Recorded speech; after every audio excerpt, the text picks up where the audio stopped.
be strong in this time, son. I'm a survivor. I will survive, I will survive. And I'm a firm believer. We'll forever strive just to stay alive.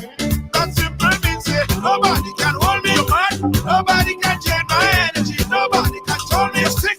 I will not allow negativity. Nobody can hold me, man. Nobody can change my energy. Nobody can. Everybody show me some strength. No weakness, show me a lion come. Strength, no weakness, show them who we are. Strength, no weakness, show me a lion come. Everybody strength, no weakness, show them who we are. Not when you roll. Your enemies, they must tremble. Your enemies, they must tremble. Yo, not when you roll. Everything has to humble. Everything has to humble.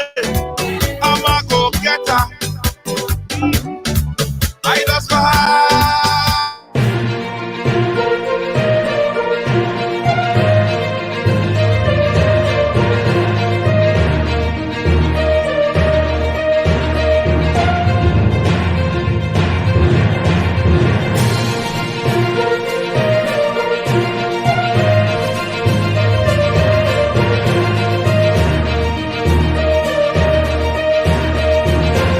This is Ridealong Live, where everyone has a story to tell.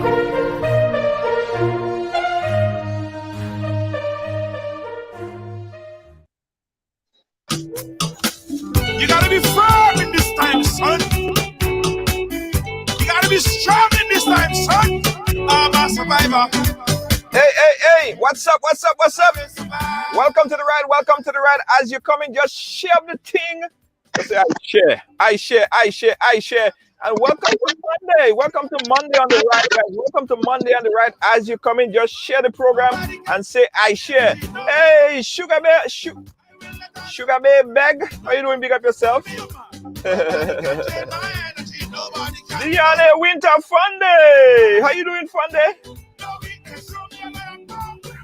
I'm gonna start a watch party right now. I want you guys to do the same as well.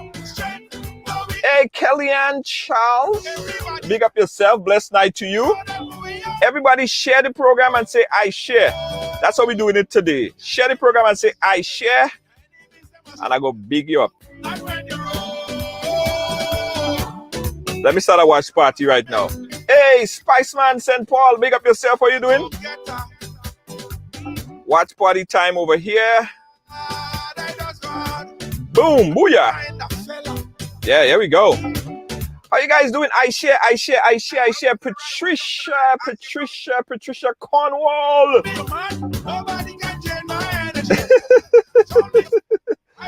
Wow. You mean I look bright since election? What kind of thing you trying to study? Hey, Leslie J, how you doing? Big up yourself more. I share, big up yourself more. I share. Guys, share it with your friend. Everybody share it with your friend right now. And say, I share. We have a very, very, very, very important program lined up for you today. I want everybody to watch, share, and bring somebody on. In fact, listen, this is what I want you guys to do, right? I want you guys to, hey, big up yourself, Natasha Charles. I want you guys to invite someone that never watched the program before. Yeah, and just invite someone that never watched the program before. Hey, Kelly, Jewel, Henry, big up yourself. I want you to invite someone that never watched the program before. Bring them on. Yeah, bring them on. Yeah, bring them on. Hey, Kelly, big up yourself. Derek McQueen, big up yourself. Aisha, Zachary, Ashton. I see some new faces. Ellen Bernard, big up yourself. Thank you so much for coming on. Thank you so much for joining on. I want you guys to invite somebody for the first time. Yeah. Okay, all right. You see Lacey J, who is the mayor and the governor of Ridealong. She said, Junior, you're not starting until Lydia James come. I have to listen. I have to abide by the rules. That's the governor you're talking about. That's the governor. Lacey J is the governor. I share Tonic. Big up yourself. Kelly Jewel Henry, big up yourself. It's been a long time. It's been a very long time. I ain't see all you. I ain't see you, Kelly. Big up AA.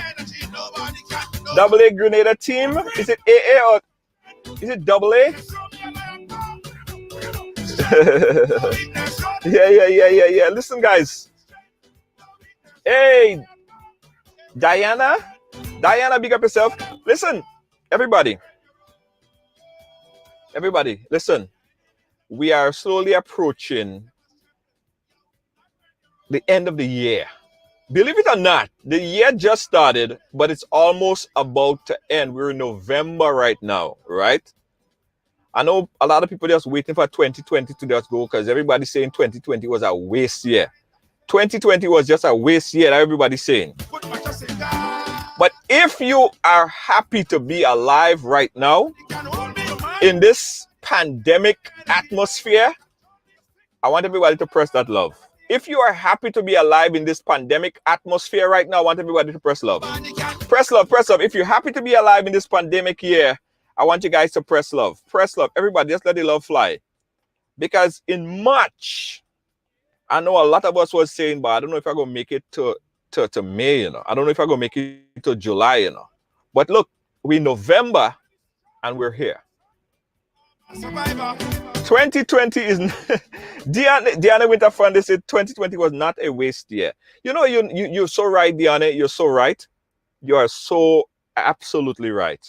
Because a lot of people accomplished so much. And 2020 teach a lot of people a lot of things, including myself, you know. 2020 was not a waste year. Let me retract on that statement. It was a year that you just learned. It was just a learning and changing experience. Everything that you thought you knew, 2020 say, no. Nah, you don't know it. You don't know it. Yeah. You're right, Fundy. I take that back. Godwin Mackenzie, big up yourself. It wasn't a wasted year. For a lot of people, it's one of the best years so far. All right, where we're going to start? President, let me know if I can start. Governor, let me know if I can start. The governor, I had to wait for the governor to tell me. All right, I'll go ahead. All right. 2020 is a year for us to wake the hell up. Yeah, great things happened in 2020. Yeah, I agree. It wasn't a waste at all. Listen, guys. So earlier today, I got a call. And mind you, I had a totally different idea for the program today, right? But that call was so urgent, and this story was so necessary to be heard on a day like today, I decided to change around my schedule. We decided to change around the schedule and bring in our next guest. Now, I don't want to give you guys too much of what my next guest is going to be speaking about on our story, but it have to do with the traumatic experiences that a child go through at a very young age. It lives with them. It resides in them for their entire life. The things that children go through at a tender age, at a very young age, they never, ever forget. It resides in them for their entire life. That's all I'm going to say right now before I bring in my next guest. Her name is Jade. Jade today is going to be joining us via audio. And I want everyone to pay attention very, very closely to her story. Parents need to pay attention. Kids need to pay attention. Uncles, aunts, the whole family should be paying attention to her story because it will help a lot of us. Let us join and welcome in today on the program. Her name is Jade. Jade, welcome to Ride Along Live. How are you doing? Night. How are you doing today, Jade? I just want to say, first of all, good night to everybody who's listening.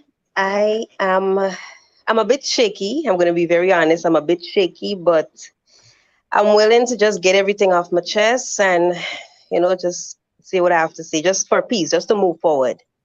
And let me reassure you, right, that it's quite normal for anyone to come and share their story to be a bit shaky, or you might feel a bit scared. But there's nothing to scared about, because you know why?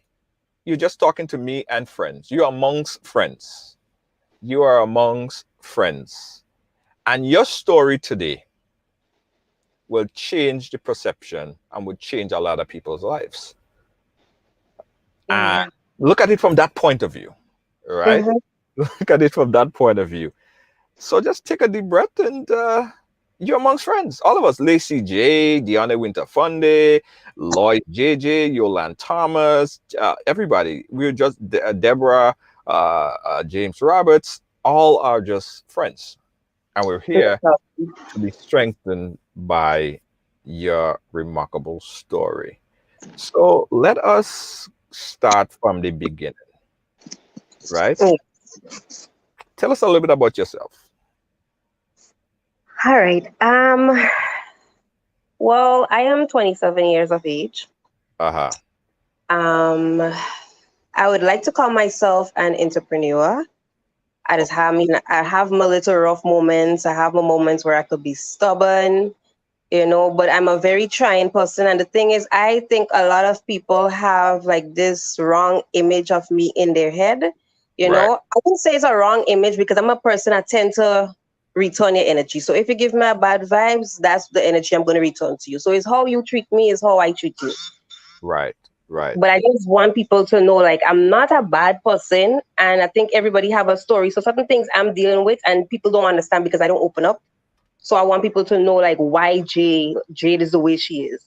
Right. And as I said, as I professed at the top of the program, the way how you are, the way how you react, the way how you deal with things have to do a lot, I believe, have to do a lot with people's upbringing as a child. Yeah. That's why I don't judge. I try not to judge anybody, because even when you look at someone and they might be acting out in a certain way, I believe that they have a story to tell. Yeah. That's why we say here, everybody has a story to tell, right? And including you. So as a child, tell us about your early upbringing as a child, growing up, family structure, your mother, your father. Just tell us about that early upbringing as a child. Okay. Well, to be honest, growing up as a child was very troubling for me. Right. I'm still trying to compare if it's troubling now, or like if it's more, damaging now, or if it was more damaging as a child. Because to me, like, the two stages was just so difficult. Right. And a lot of the moments, like, I wish I would never replay. But when the situation continues, anyone's turn a blind eye, a deaf ear to you is like you don't have nobody to talk to, you have nobody to vent to, so you're just dealing with all these problems for yourself. How you mean? You How know, you mean you didn't have nobody to vent to? Were your mother, your father, your family involved in your life growing up? not really. I basically grew up with my sister, who's 3 years older than me, Uh-huh. and my youngest brother. Out of the three brothers, he's the youngest of the three of them. Uh-huh. Yeah, so he really had the responsibility of taking care of us. So I mean, mommy and daddy was there, like, in and out. So it was not like a permanent thing. So the relationship wasn't there. So you're saying that the relationship between you and your mother was never there as how you expected, as a mother hugging you and telling you, "I love you," or certain things that a mother usually does do be for the girl children, the girl child. Um, you didn't experience that.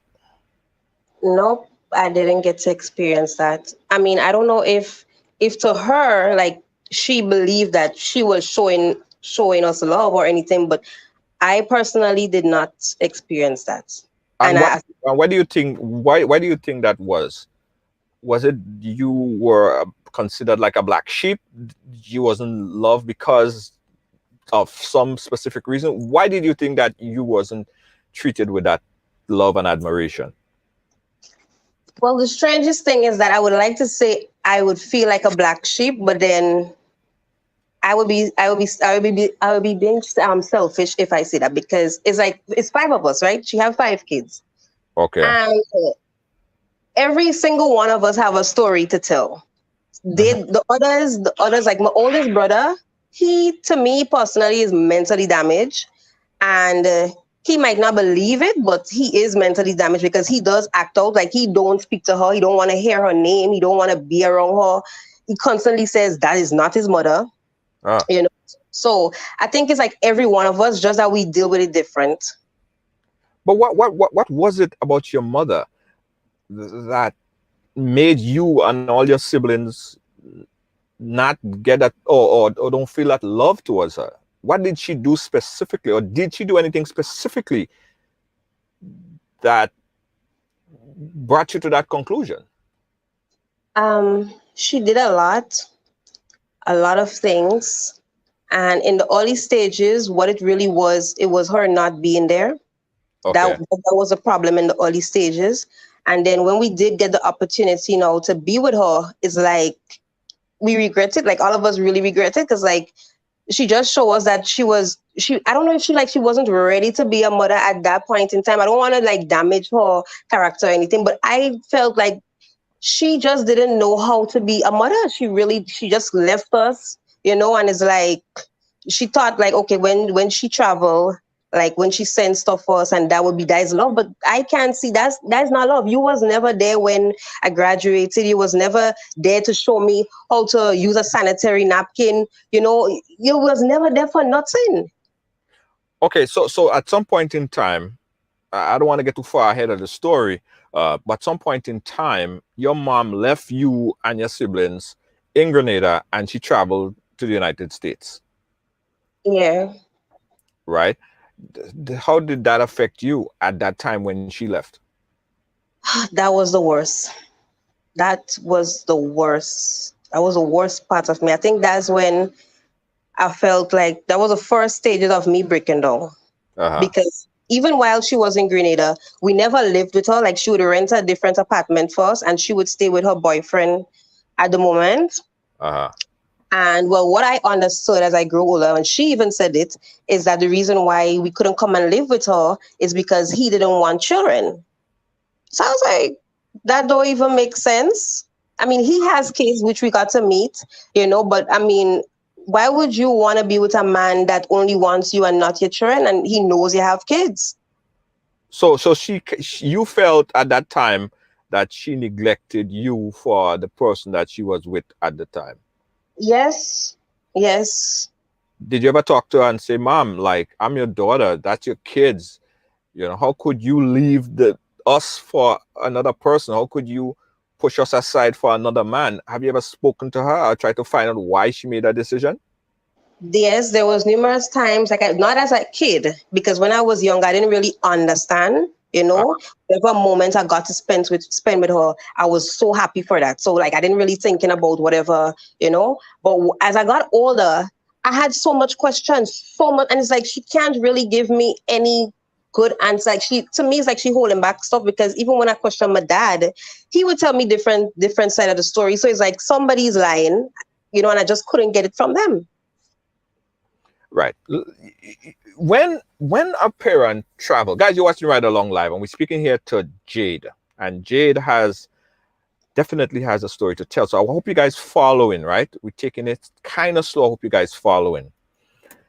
Jade, when a parent travel, right, and they come to the United States or Canada or wherever, most times they leave that kid, that daughter, that son under supervision of a family member, right? And I've heard a lot of stories that it oftentimes doesn't end well because either it leads to some kind of abuse because primary parents are not there. You kind of you just do whatever you want because your mother is not there, your father is not there. Did anything happen to you during that period of time when she was away and you was basically left by yourself to fend? You're asking when she went to foreign or while she was in Grenada and she was not living with us? When she was in Grenada and she was not living with you, did you feel abandoned or did anything happen that affected you, that affected your brother, that affected your sister during that period of time? Yeah. The first bit of it, well, we moved from Caracol and we Right. came down to Grenada because, well, my dad lives in Caracol. So she went Okay. up and they had a business up there, but I think they had some kind of problems. And I remember as a young child watching them fight all the time. So I Right. guess they just realized, you know what, it's better to separate. So we moved down to Grenada, and I don't even know where she was living at that time because Uh-huh. all I know, we were living in the countryside in our family home. Her Right. mother was alive at that time, and all of us was living with aunts and cousins. You know, we were living in this one little boat house. Right.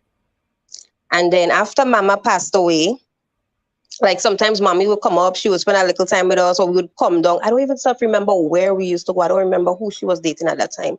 Right. And there was this point, and there was this time. I remember a day we came from school and we went home. It was me, my sister, and my brother, because he would come and pick us up from school. Uh-huh. I was in primary school at the time. And I remember when we went home in the country, we saw like all we stuff was outside. My aunt had thrown all we clothes. She threw everything in us outside, and like I didn't know the reason. I didn't understand what was happening anyway. And then my brother said, "Oh, we can't go. We had to find somewhere and go." And I don't know what happened after that. But the reason why I understood that my aunt did that, there was some kind of hatred between them and my mother. I don't know if it because she was a best child or I don't know what it was, Mm. but we end up facing the problem for that. Mm-hmm. Yeah, so she ended up renting a apartment for us in town, Mm-hmm. and sometimes she would come, sometimes she would go, normal routine. And there was this time, there was this well, that was I think that was the third apartment in this around the same village which she Right. rented for us. Yeah. And there was this time um I didn't go to I didn't go to school that day because I was sick. Uh-huh. And our neighbor downstairs, well, it was him and his wife that lived together. And we used to always go down there because he used to make some really nice bread and stuff. And I remember it was me, my sister, and one of the neighbor's daughter, one of the neighbor's youngest daughter. And every time we inside his apartment, like, well, the wife wouldn't be there. And I would we'll be sitting outside watching the TV in the living room watching TV. Right. And then he'll just come and he'll tell my sister and them to follow him and go in the room. Mm-hmm. But he never wanted me to go in the room. So I find it was very strange. But I mean, I'm very young. I think I probably was like about 6 years old, about Uh-huh. 6, 7. Uh-huh. Yeah. And well, it continuously happened. And until one day, well, back to when I was sick and I stayed home that day. So my brother told me that he was going to come up because my brother and them used to always play games. Right. And well, when I say my brothers and them, because I had a brother who was in the police force as well. So he was in and out. He would come by us now and then, but he wasn't living with us. It was mainly me and my sister and the last brother. Right. So the last brother now told me that the guy was going to come and sort out something with the game. So I was like, all right. So the guy came, he fixed the game, and he sat down on the coach handle. Mm-hmm. And like he kind of grabbed my arm and he told me, he said, come and sit down on my lap. And I remember sitting down on the lap and he would start touching me. I don't remember what he was telling me exactly. He started touching me and then he started touching me on my private parts. Then he ended up putting me sit down on the couch itself. And I remember on the couch he took out my panty. And then he took out his private part as well. And he tried to put it inside me. I remember pushing him off. And I said to him, no, because I felt pain. Like he was feeling, I didn't understand what was happening, but I know it didn't feel right. And you was about how old at that time? I was around 7. Oh wow. Oh wow. And after that happened, I tell him, I push him off. I say, well, stop. I said, stop. You're hurting me. And I remember I ended up telling him again, I will tell my brother. Uh-huh. So he ended up leaving. And then I remember I think I went and sleep and a phone call wake me up. So when I answered the phone, my brother to call me. And he was like, Jade, what happened there? Look what my man come and tell me how he come and he fix the game and you come and you sit down on him and how you're rude. So I remember shouting out on the phone, he lied, he raped me. And then my brother put on the phone. Couple minutes after, because he wasn't far from where we live. He was walking right down on the Carnage at that time. I was living on the top. And he came home. It was he and the guy. And he called me and he said, tell me what happened. So I told him the story just like how I tell you. And my brother told me go outside. And when I go outside, well, he ended up beating up the guy inside the house. And the night now, he was on the phone with mommy and he was telling she what happened. I don't remember if she was in foreign at that time or she was in Grenada, but I remember she wasn't with us. And she asked to speak to me. So when I got on the phone with her, she asked me to tell her what happened. So I still tell her the story again. And she just started cussing me on the phone. This woman just cussing me. I started to cry, all kind of thing. And then... Cussing you, hold on. Cussing you. Hey, Prince, Prince Kareem, big up yourself. Cussing you and tell you what? It's like she making me feel now it's my fault that happened to me. Oh. So like that should have never happened. Like how I could make something. I was 7 years old. How you could? She blamed you. Yes. For what this guy, nasty man, did to you? Yes. 7. Yes. Till this day, me and my brother and my sister just be talking about it till this day because it's like. That was just so weird. It was really weird. But like I was young, I didn't understand, but I know that didn't feel any right. I knew I was crying and I didn't understand how that just didn't make sense. It didn't make no sense. My life. I'm trying to understand, right? I'm trying to understand.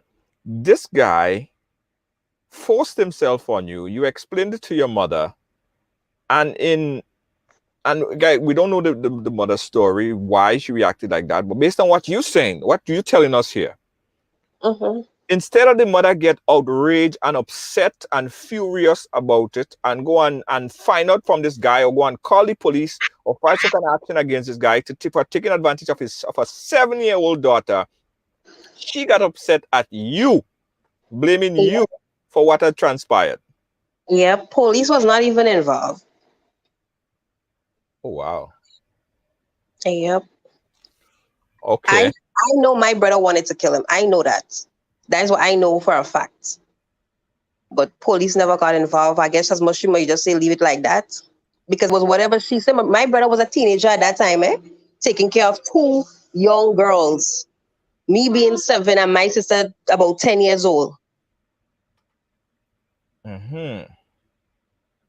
Well, okay. All right. So that nothing happened to that, right? That didn't go anywhere. The police was never involved. No. Never FaceTime. Did the guy ever come to you? Did he try anything with you again? Did he told you anything? Did he speak to you? No, he moved out. He moved out from downstairs. Yeah, he moved out. Okay. So I could understand in retrospect, and we're moving a little bit forward to move back. I could understand in retrospect, you have a sense of hatred for the person who is primarily supposed to be there to love and protect you. Based on what you said so far, you didn't feel the love of a mother presence that's supposed to be there that hug you and tell you, console you, make you feel that you're protected. You didn't feel that. She never was there, as far as you said, to show you all the things that a mother would love to be there to show their daughter, and now she's blaming you for something as intimate as this, and as more. I mean, everybody else would be very upset for something like that to happen. So I could understand your outrage. I could understand, and when I spoke to you earlier today, I could understand the rage you was in and why you needed to let out some of the things that you're letting out here today. Mhm. So did you ever speak to her? Did you ever talk to her, and did anything else? Did she say anything, offer some level of comfort? Did she check on you, see if you were penetrated in anything? Did anything whatsoever? Did she take any action whatsoever after that point? I want to make it very clear on what you're saying. She took what did she do? Anything after that point to protect or to find out more about the details of what happened? No, no. Mm-mm. If you think that situation there is bad, you ain't even self hear half of the story yet. Go ahead, we're listening. Now, after this period of my life had phased, we relocated again because it's like we just never settle. And when we relocated to a new place, um, well, I think that was like I have to say the area. No, you don't have to say the area, because I don't want to specifically identify you. It's not about where you from or who you are. It's more about the story that you're willing to share. So go ahead. All right. So we relocated to our new place, but before that new place too, before because she didn't go Americas yet. She had gotten married to the guy that she was dating, the same guy that didn't want us in the house, right? Right. And well, they had a business. To me, I find the business was really successful. Right. And there was this time like she just decided she packing up and she going. So it's like she was walking away from she married. She was walking away from the business. She was just walking away from she kids. Right. And what my brother told us, it was like, oh, she going out there to get a better life. So if you have a business, you have a whole big business, and you're leaving that to get a better life. And then when you're young, you think, well, even now, because there's a lot of people now that actually believe, like America or anywhere is this big glam, and it's just this different world, and it's not that. And it's you not. know. It's not. You're right. So like I'm young and they're telling me this story about, well, she's gonna go there and make life so better. So when I dreaming, you understand? When I ain't gonna lie, I just be a little dreamer now and then. When I dreaming about me out there, in these what you seen on TV. Because that's the life they're selling for me as a little child. So whatever negative going on around me, I don't really paying attention much to it. It's hurting me, it damaging me, but it's like I wasn't paying attention at that time. Right. Right. So we end up relocating now. And then she decided, what, she wants she children to come up and stay with her. But children being me and my sister, my brother was going to stay down here because he had a good job at that time. He got a good job and he was going to stay. So those times, like after Ivan, I just finished Farm 2 and I was going to Farm 3. And we went up there. My brother came with us and stuff, but he went back. And I remember when I reached there, like the first day I reached in America, after eating because the food was nice. Yes, after that, I just realized like I don't like. I think the second day, I felt like I wanted to go back. I just felt like no, this is not right, because we live and we come up in America. You staying in what they call the basement. It might seem like a downstairs, but that is a basement, right? And you don't really have a fixed job. What she was doing at the moment was housekeeping and like she would take care of little children, like babysitting. Right. And I remember one section of the apartment just being filled with a set of like cans, because in America now they would pay you for the cans. And when she told us, oh well, this is what because I asked her, I was like, what are these cans doing inside here? Because it was looking this to me. Oh, And collecting yeah, so cans and going and exchange it for like 50, someone, 25, yeah, 50 so cents. like, yeah, I think it was like about, like, I don't know if it was even 25 cents. I don't know if it was even all that. Yeah. And when she explained, oh, well, look, they just pay you for stuff in America and whatnot. So I was like, mommy, but you really, because even like at that age, I was about, I was like, what, 12, 12, Uh, 13 or something like that. Even at that age, I was just always inquisitive. Like, as a person, I like to ask a lot of questions, especially when things don't make sense. And I was like, well, you in America, why you had to be going and tin can? And that day now she wants us to go and tin can. So we go now. And then she have this boyfriend that she was living with again. I didn't like he because he wanna call you with disrespect in front of us. He wanna fight with her in front of us. So I used to cuss him.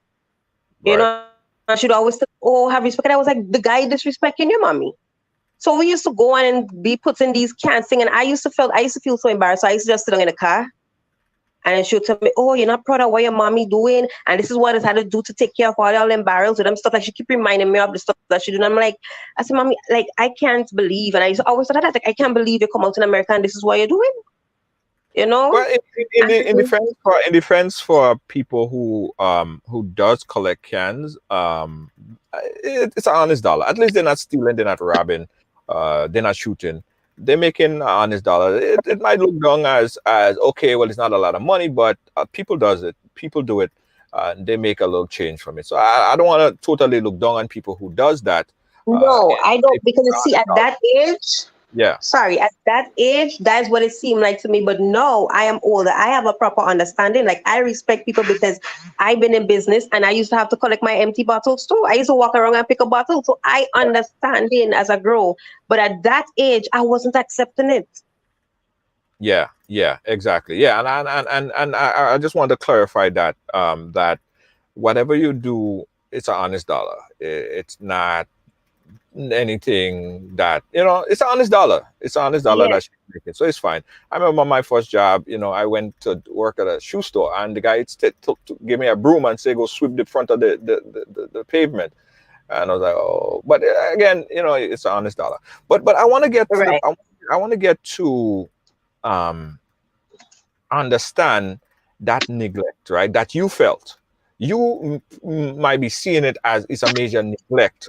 And I'm sure your mother might have a different perspective of why she did what she did. How did all of this neglect affected your brother or your sister specifically?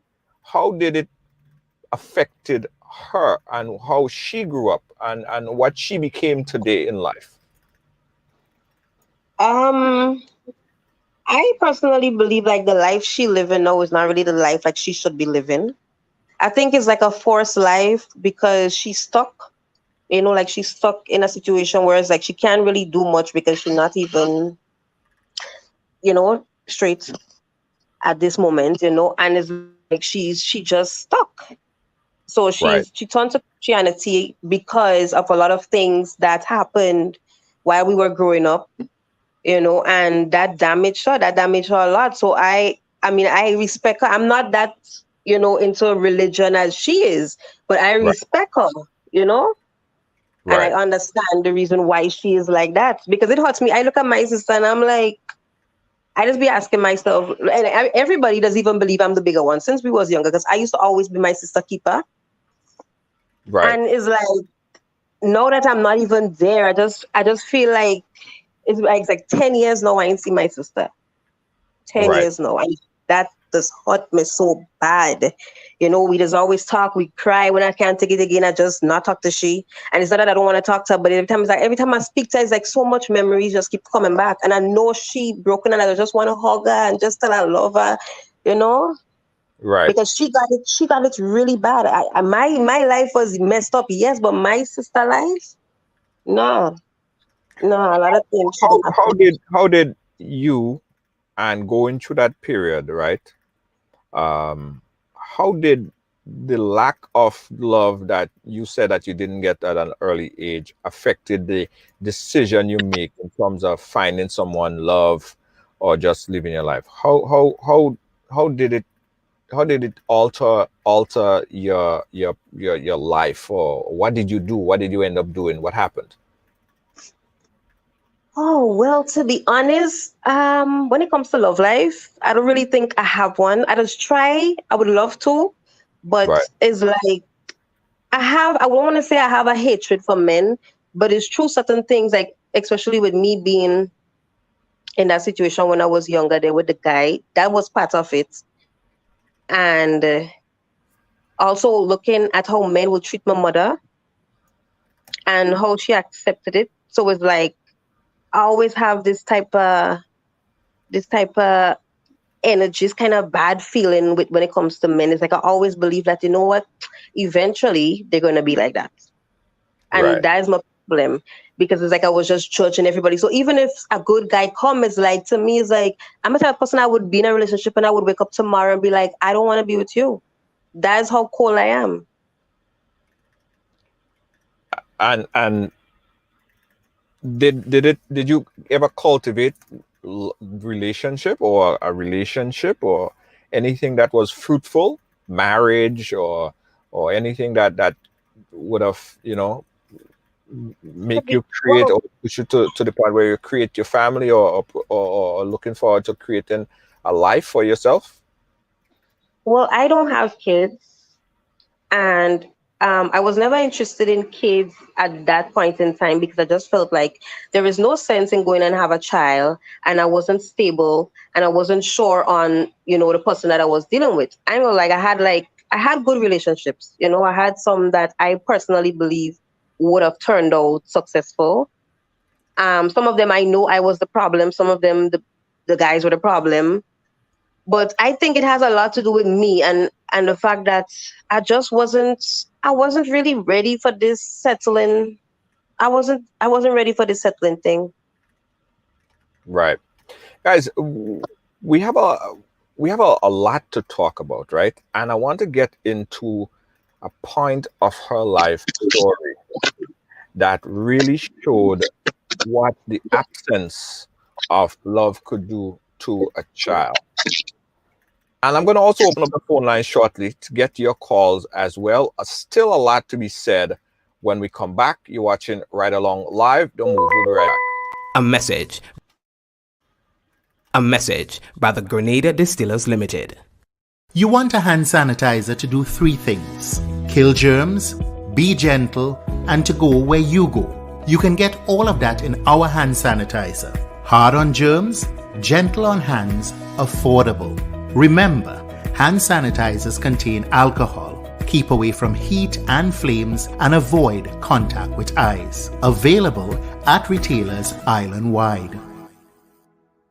A message by the Grenada Distillers Limited. Ladies and gentlemen, we're back here and you're watching Right Along Live, and we're speaking here with Jade. Now, let me summarize Jade's story. Go back a little bit, right? Jade, at a very tender age, right? She didn't feel like she got the love, the attention, what a young girl would expect from a mother or family or father, right? Because of that, Jade throughout her life end up making some decisions that some people might say was extreme decisions. And a lot of people didn't quite understand why she was doing some of the things that she did. Now, she equated that to not having that initial love, that initial time, or that bonding period with her mother, because she claimed that her mother was just not there for her at that point in time. So that's where we are right now of the story. We're going to open up the phone line shortly to get your calls, and the number that you could call shortly is this number right here, 718-701-5720. That's 718-701-5720.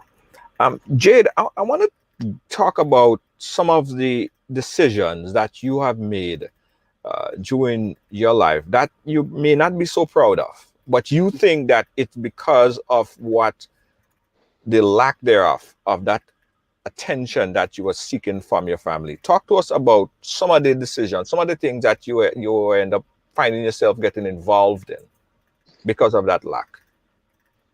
Uh, um, that is a part that is be scarier. But I get myself in a lot of situations that, I mean, even though I would ask myself, like, really, girl, like, you know, I mean, there was one point in time where I got myself involved with, drugs and that type of nonsense. I don't really want to go too much in depth in that, but Yeah, I got I myself understand. Yeah. right. So I got Yeah. myself involved with that, and there was a next point in my life where I would do like escorting. I like to say escorting. Okay. So, like, there was big businessmen. There were, you know, men with money. You understand? And I was into that. I was just into getting what I want. You understand? And I knew the thing is, these men, I had such a hatred for them because it's like, if I come to you and I ask you for help, you know, Right. it's like you using the fact that I am desperate, for your satisfaction. And sometimes I used to just really want to just, do them all type of wrong things. But obviously I know I'll get myself in trouble. But then I was at that point where, like, I needed it. I'm a person, I'm a survivor, and so it's like any means of survival for me.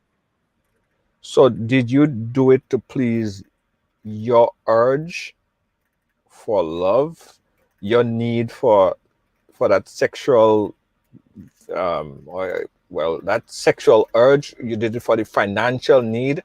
Why did you get involved? I think it was more sort of financial need.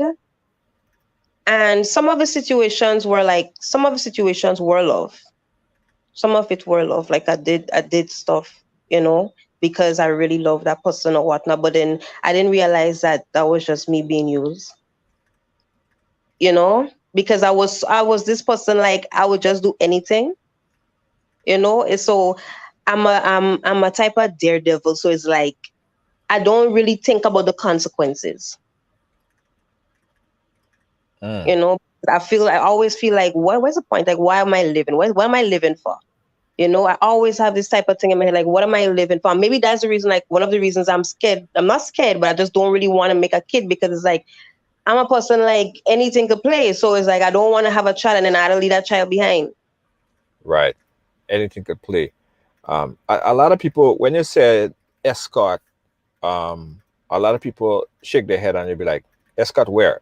In New York, in Grenada, where? No, in Grenada, right here In in Grenada. Grenada.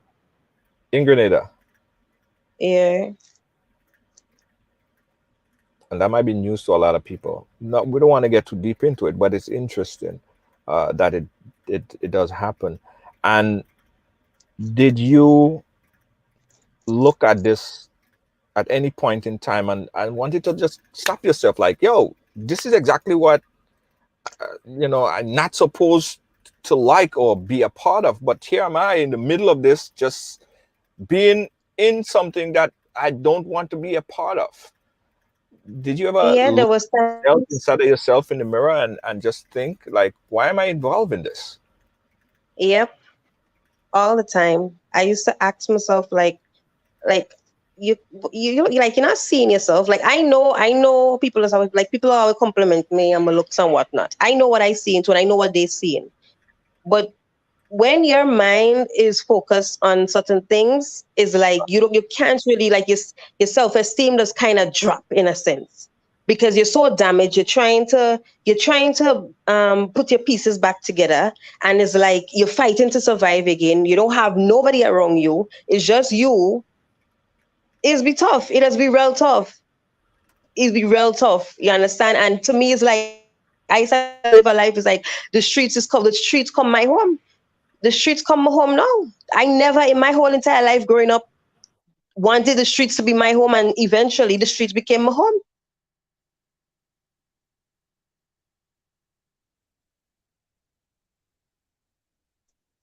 Yeah, man. I mean, it's tough. As people would always say, like, it's so easy for people who never been in the situation to judge and say, well, you know, um, oh, well, why didn't one find a work, or I have friends with how much qualifications. They can't even find a job in Grenada till this day. They had to leave Grenada. Me now with my no qualifications, because when my mother sent me back from America and sent me to live with my father, he didn't have want to send me to school. I mean, you asking a young girl at that time. I mean, a young. Hey, I got some good news for you. Looking for a passionate immigration lawyer with experience that spans over 2 decades? Someone trusted that served immigrant families just like yours? Well, look no more. Now you can benefit from her personal and professional experience. Diane Winter Funding. Schedule a consultation now and get assistance with your immigration journey. Specialize in adjustment of status, B1 business visa, B2 visitors visa, consular processing, deportation defense, naturalization, and more. Give us a call today at 813-815-3529. That's 813-815-3529 or online at winterimmigration.com. A message by the Grenada Distillers Limited. You want a hand sanitizer to do 3 things: kill germs, be gentle, and to go where you go. You can get all of that in our hand sanitizer. Hard on germs, gentle on hands, affordable. Remember, hand sanitizers contain alcohol. Keep away from heat and flames and avoid contact with eyes. Available at retailers island-wide. A message by the Grenada Distillers Limited. Sorry about that, guys. No, let me explain what just happened. I'm in the SUV, as you guys rightfully know. And Jade, 1 second, I'll come back to you because we lost all audio and visual on my end. So just stand by a quick second. Let me explain what just happened there. So I'm in the vehicle and oh, hold on. This is so funny. Yeah. Right. So I have a fuse that control all my power, right? In the SUV. I got computers, mixing board, microphone. This is my studio. And one of my fuse that control all the power just blank out. That's what just happened. It just blank out. It cut the light, cut the microphone, my headphone, computer, everything. Well, the computer was on battery, so it didn't go off. But I lost all power, and that's what just happened there, right? That's what just happened. So that's why you guys wasn't able to hear me at all for a little while. Sorry about that, but it happens on live TV. Jade, are you back? Hold up. Jade, are you back? Yeah, I'm here. Yeah, I'm hearing you now. As I said, I just lost all power in the SUV. It happens sometimes. Actually, first time happening, but I guess it happens. I don't know where we were. You were talking about yeah. Go ahead. Let's retract a little bit. Right. So I remember when she sent me back to, but I don't just want to jump there first. When she sent me back to Caribbean, I want to get to the point where we was in America. Right. Because that part was very disturbing. Very disturbing. So we were in America. Well, apparently we overstayed. So she was like, all right, I'm sending you out to school and whatnot. And it's that easy to send your children to school. So we started going to school. And I remember it was tough. It was tough on us because, well, I don't know how my sister used to take it, but I used to get a lot of bullying. I used to get bullying because, I'm not dressed like them. And my accent again was the next problem. Is like they would ask me to repeat stuff and then just laugh at me just because of how it sung. Right. So, and I remember at one point in time, I got into a lot of fights because I used to do so well in school. I think my mind was a little bit relaxed in the early stage because I'm with mommy and whatnot. So I was kind of relaxed. I was, doing my work and focus and stuff. And then again, the education level was kind of, so, I felt at that moment I was doing real good. Right. And then they used to envy me because I used to get they used to have students of the month. So I used to always get students of the month, like for English, maths and stuff. So there was this particular group that they used to just always, and I had to defend myself. Like I literally had to fight. I got locked up and all type of stuff. But then I started to feel nice after it because in high school over there, it's like after you fight and you defend yourself, it's like you get a certain kind of ratings. Mm-hmm. And that started sidetrack me. So it's like I started cut school, I started keep fighting, I was getting expelled, I was just doing a lot, you know. So, and even with my mom, but my mom wasn't really home with us again because like the jobs that she was doing is a lot of living. So she would go for like the week or go on weekends, or so most times it would be me and my sister home. Right. And then I remember we used to go across in New Jersey. That was after she broke up with the guy that we met her with. So we used to go across in New Jersey because she was dealing with another guy, and which is my sister godfather. So that was kind of disturbing for me too. I didn't like the idea of that. And we used to go across by him, and I never used to feel comfortable because it was him and his cousins staying in an apartment, and then my mother bringing two young girls. I just Right. felt it, you know. And I remember we used to always go to the park, me and my sister. And this one day I told her, let me go to the park, and she didn't want to go to the park. So I was like, all right, I'll go to the park for myself. I went to the park, and I remember coming back home. And when I came back home, and she grabbed me, she was like, I had to tell you something, but you can't tell mommy. So I was like, well, okay, tell me. But I know in my mind, according to what she telling me, I know I'm going to tell mommy. So she ended up telling me, mommy, boyfriend, cousin interfere with her. That's So I said, well, your sister? yeah, that's what my sister telling me. Uh-huh. So I asking she know, so why you don't want to tell mommy that? She's like, oh no, because she know her mom is get on. Look what happened to me. And I said no. So I end up finding mommy, and I go and tell mommy. Mommy come now. And well, mommy asked my sister the story. She asked her to tell her the story. She don't want sister tell us the story.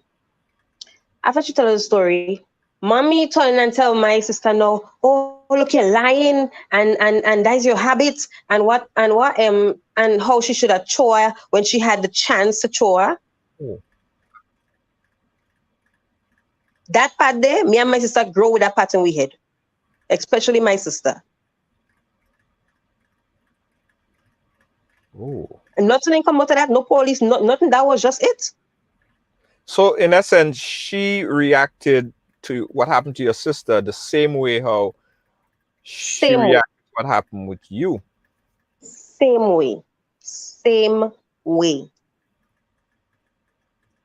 Wow. But Same way.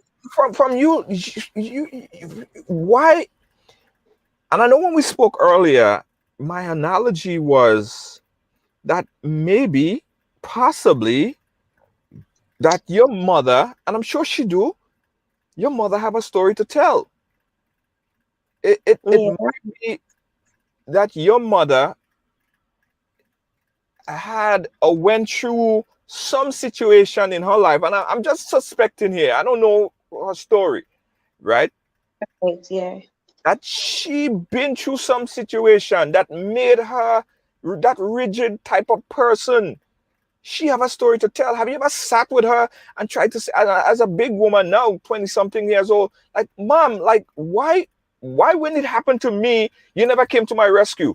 Why when it happened to my Yes. sister, you never came to my rescue? You had a conversation with her? Numerous times, and it's like the answer she would give, it just don't make no sense. First What thing answer making would sense. you give? What answer she given? What answer she given? I don't just like remember too much of what she's saying, but she would say stuff like oh, she would say stuff like, oh, because what happened before we came to America, my sister had a kind of similar case with something like that in Grenada, which I really don't even want to talk about. So my mother saying like, my sister have a problem. She does always say that. I said, but how? Okay, she have a problem. But then when my thing happened, and I tell you, you was cussing me, but I mean, I find you should know better. Like stuff like that, she would say. And it's like, I'm thinking at that age, me being a teenager, and she telling me that with so much anger in me, I'm thinking this woman crazy.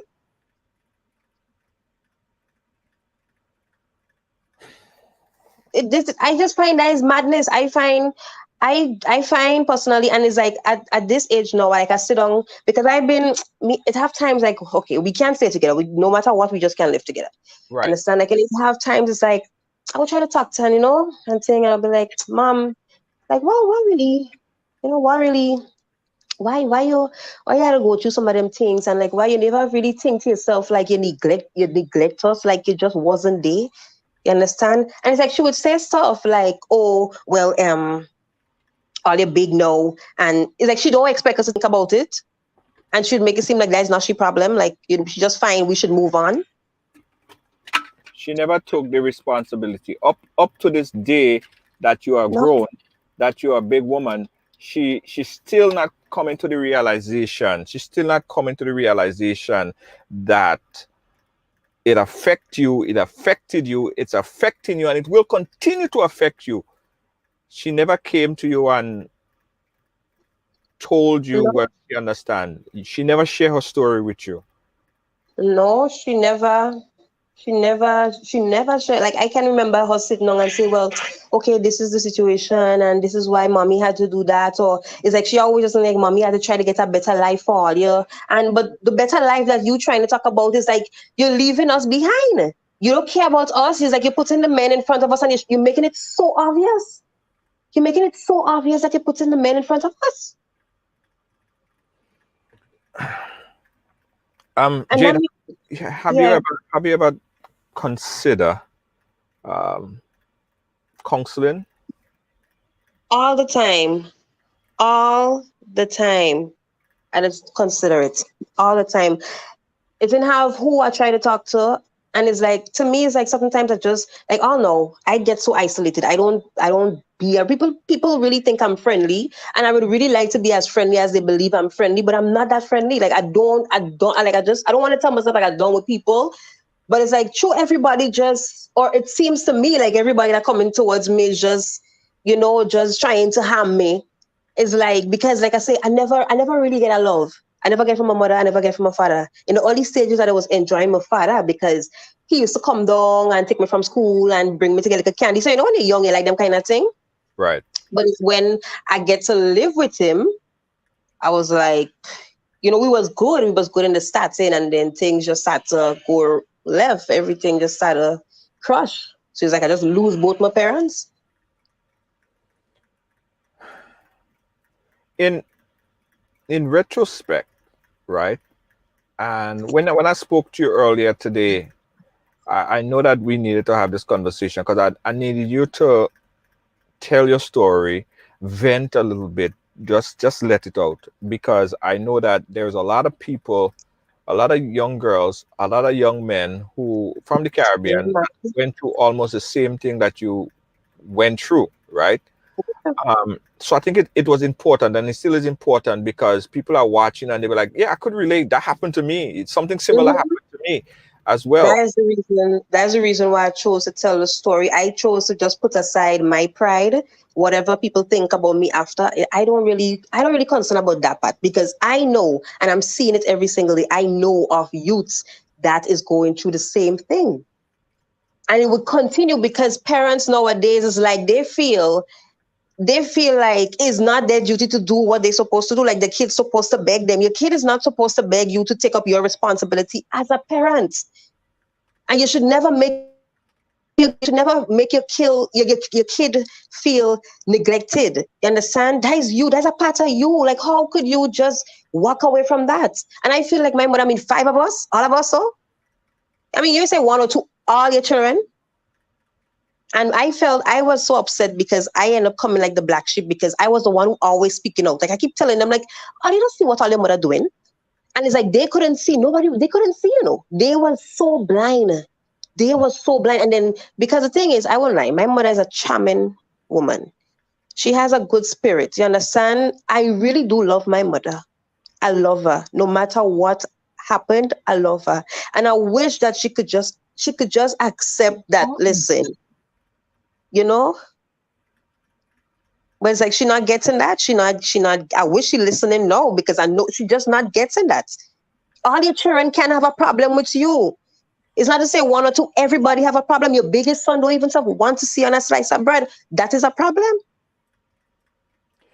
Let me ask you a question. If we set up a mediation conversation, and I get a mediator or a psychologist or something to speak with you, your mother, and any one of your other siblings that want to participate, are you willing to be a part of this conversation? Off air, just you, a counselor, and your mother or your sisters, just to mend those part that is just, you don't understand. She not, of course you don't understand because you don't know what her story is, and she don't seem like she's understanding what your story is. Would you participate in a one-on-one with a counselor if we were to set it up? I am willing any day. The thing is, if they are willing. And to me, it's like they show me, like everybody just one day, because my brother just tell me he just letting go, he let go that and he move on. But I mean, I'm the youngest in all of them. And I'm thinking to myself, like, okay, everybody just acting like they move on, like you don't bother them. They're so happy, you know. And I'm the one just, you know, just battling here for myself. I'm the one battling and they don't realize like I'm battling for myself. I keep telling them and it's like, whatever. It is after my telling my parents, like, I go and kill myself and it's like, they don't even talk about it, you know? So I just be like, this is madness. So this is how people make it sure nowadays. Is it, or has that been something, have you got to the point where you feel like you can't live, you just feel like you can't go on anymore? Have that ever crossed your mind at any point? A lot of times. A lot of times. Wow. A lot of times. And the thing is, what I realized, you know, it's so strange that you would say to somebody, I feel to kill myself. And then somebody would turn around and say, do it. People don't realize that depression actually do exist in it. And it's so, it's weird because if somebody, I mean, people actually come to me and tell me that, and I would try my best to talk to them and counsel them, you know. I would try my best because just the thought that you want to do some type of harm to yourself and me knowing what I go through, I can't allow you to go down that path. I can't do it. Yeah. But I don't find this love there outside here. People don't understand that. People don't understand that before somebody go and kill themselves, oh, you had to be some man or some woman thing. Why? That's why people don't talk to people, because people use your problems and try to turn it back on you. And a lot of people do me that. I try to open up to people who I thought was, you know, had my back. And they turn around and use my story on me, but you can't do that. You understand? You can't use my story because I'm the one living this. I'm the one in this story. You understand? Me, I write this book, so you can't use my story to harm me. I don't live that life, so I know how. I just bypass. That's why I say I like to be for myself. I don't trust people like that. Yeah. Because people harming people. People harming people. I wasn't a saint. I throw talk for people. I've been down that life. But when you sit down and you think about it, it makes no sense. And I'm seeing people at this stage still doing that. Yeah. And then the thing is, you don't know what people going through. You don't know. And especially in a time like this where people have the problems dealing with. I don't think the right thing is to try to distress people. Because if you distress me, it's like my problems that I dealing with, that is what I dealing with you for. People don't understand that. Yeah. I want...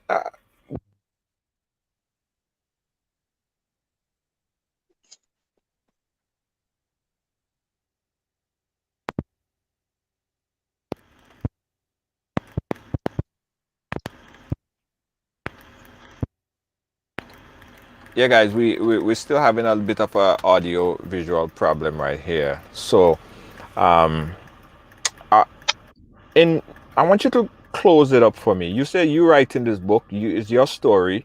You understand this whole story right here. It's your story, and there's a lot of people who are living that same life as you. What do you have to say to people who's watching right now and paying attention? What could they learn from your story? To be honest, I think my story is like it's just reaching out to a lot of different people. Like, for example, parents, you know, try your best to be in your child life. It's not about what you could buy your child. Like, I just see people sports in our home, a child at this Jordans, and that is not, listen, you could, it don't matter what you give that child, as long as you're not in that child life, that is a problem. That is a problem. And they don't realize that it's not about the materialistic things. It's about you being there spending that quality time with your child, letting your child know that, listen, it's safe. I'm there. I'm your best friend. You could open up to me. You could speak. Because a lot of children don't even want to speak to their parents. They rather go and tell friends. And that's how I am. I rather go and tell somebody than tell my mother, because it's like, or even my father, because they tell them and it's like, better to just tell everybody. Yeah. Yeah. And even with the youths, I really think that this go reach out to the youths, because there's a lot of youths out there that is broken. They're so damaged. You understand? And they have nobody around them. I mean, you looking on the blocks, you seeing a lot of teenage youths. You think they really want to be on the block? You think they don't want to be doing something? They want to be doing something. But a lot of them don't have that opportunity, and people would judge them based on where they see them or what they see them doing. But they don't understand why ghetto youths doing what they're doing. Is because a lot of them grow up damaged, and some of them can't even deal with it till this day. There is people older than me who are damaged. Yeah. You know, so sometimes, yes, we don't want to make those decisions, but certain situations, we didn't really have a choice. As much as people think, yeah, but we didn't really have that much of a choice. We have to, all we know is survival, so we had to survive. Yeah. And it's a lot. I'm seeing people saying that the lack of resources, and it's true. It takes a village. You know, back in the days when they say it takes a village to raise a child, no, that village doesn't even exist. It's like everybody doing their own thing. Yeah, they rather just criticize what the child doing, but they don't understand. They don't understand that this child have some kind of mental something in right some way. Yeah, You know, something in right some way. And if I your mom think, is, go ahead, finish your thought. yeah, I think personally, my mom, I mean, yes, she have a story, but I can't see what kind of story it is that you could be accepting this. And so it would sound really mean and hurtful of me to say that, you know, it would sound kind of weird to some people, but I can't, I don't think I have the energy in me right now to forgive her. Hello? Yeah, go ahead. Yeah, I don't think I have the energy in me right now to forgive her, especially for that last thing I find out last weekend day. And imagine, I'm here thinking everybody's so happy, you know, I'm talking to them, they having family dinner and stuff, and this thing still continuing. It's madness. It's madness. It's madness. I mean, you could imagine my mother husband, which is the same godfather of my sister. Yeah.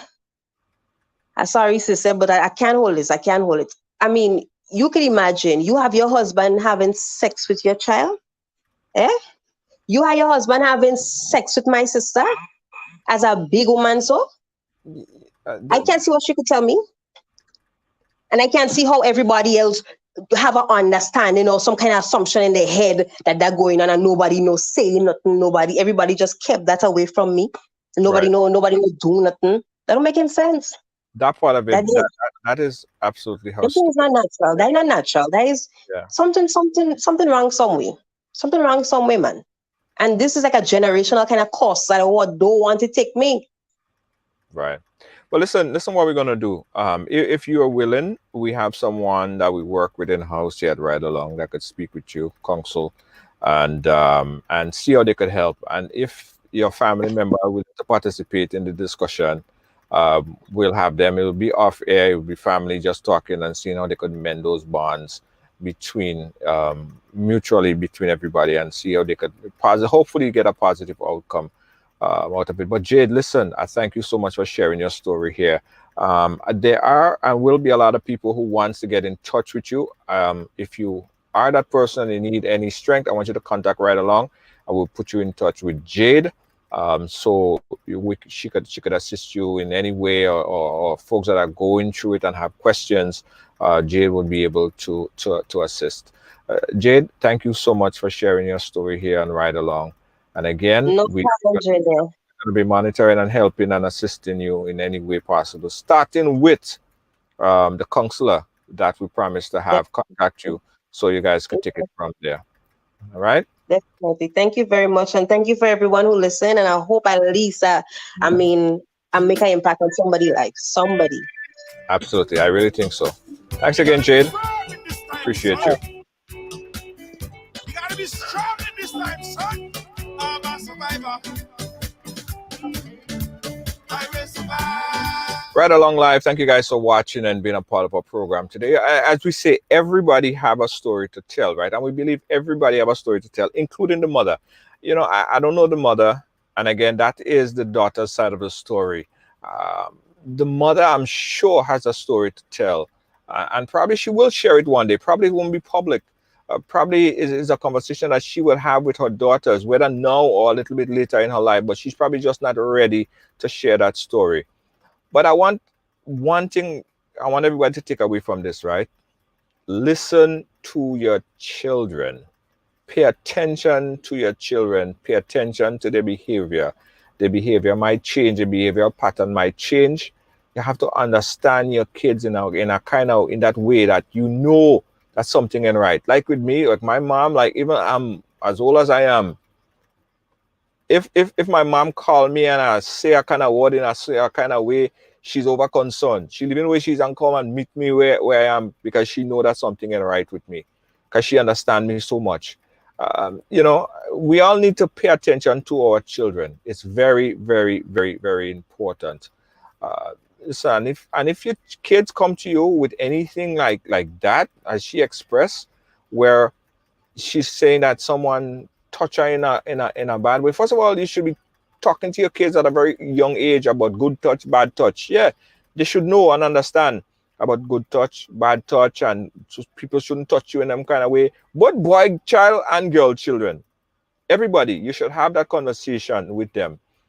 But you have to be the person. You have to be there to speak to them and believe them. Don't let them feel like, well, if I come to mommy, if I come to daddy and talk about it, they go accuse me and they won't believe me. They will never come to you. They will never talk to you. Instead, they'll go to their friends. And their friends and them ain't gonna have no good advice for them. The friends and them never experience anything in life. And then that's just start going on the bad part, right?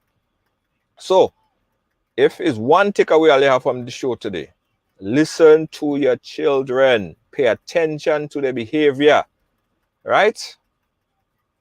Thank you so much. Hey, Prince, big up yourself. Hey, Prince, is first time here for the whole story. Thank you, Prince. Hey, Prince Foundation, guys. I got to big up Prince and his foundation, the Prince Kareem Foundation. They had a motorcade that was held just this past weekend here, and to raise funds for this kid who was having an eye problem, right? And you know, we need more of those NGOs in Grenada. Well, we need more of the NGOs, people who are positive and people who are doing things and people who are taking time out of their schedule to help other people. So I want to big up the Prince Foundation for what they have been doing. It's a new foundation, but they just started with the very first project with this motorcade, and I heard it was successful. It was a lot of rain, but it was successful. So everyone who participated and donated, continue to support organizations just like this. All right. Thank you guys for watching. Thank you guys for being a part of our program. Don't forget, if you have a story to tell, we want you to inbox us. We love to hear from you. All right. Thanks to our producers, Lynn, Mo, Deanne Fraser. You're not here today, but we miss you. I'll catch you guys again tomorrow. Peace out. Good night. Bye-bye. Hey, I got some good news for you. Looking for a passionate immigration lawyer with experience that spans over 2 decades? Someone trusted that served immigrant families just like yours? Well, look no more. Now you can benefit from her personal and professional experience. Diane Winter Funde. Schedule a consultation now and get assistance with your immigration journey. Specialize in adjustment of status, B1 business visa, B2 visitor's visa, consular processing, deportation defense, naturalization, and more. Give us a call today at 813-815-3529. That's 813-815-3529 or online at winterimmigration.com. Attorney Diane Winter Funde. Law done differently.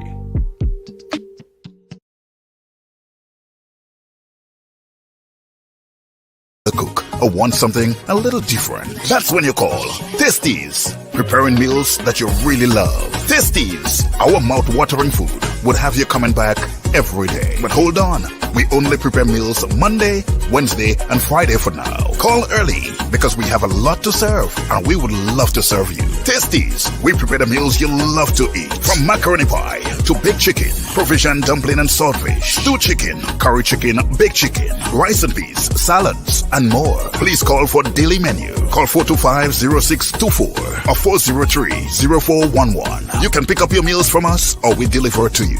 Tasties, food that's delicious.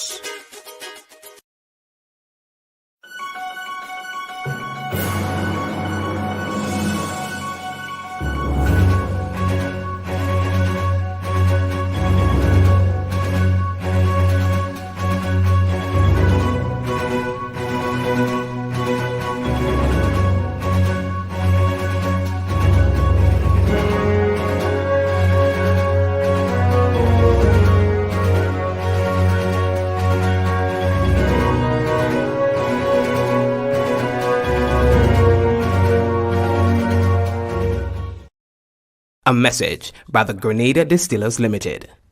You want a hand sanitizer to do three things: kill germs, be gentle, and to go where you go. You can get all of that in our hand sanitizer. Hard on germs, gentle on hands, affordable.